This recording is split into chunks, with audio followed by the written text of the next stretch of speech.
பிரசன்னவதனம் சியாய் சர்வவிக்னோபவசாந்தே ஐந்து கரத்தினை யானை முகத்தினை இன்றின் இளம்பரை போலும் ஏற்றினை நன்கு மகந்தனை ஞான கொண்டுனை உழைத்தடி போற்றுகின்றேனே. விநாயக பெருமானே, முதல்வனே, சொல்லுங்க. ஓம் ஸ்ரீம் கணபதியே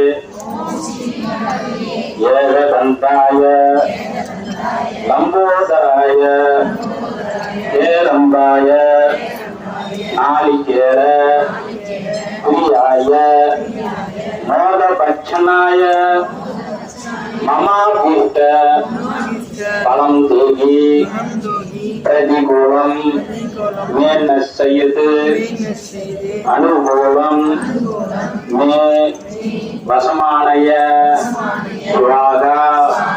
அப்படியே விநாயகர் வேண்டி சொல்றது அப்படியே சொல்லுங்க. பக்தர்கள்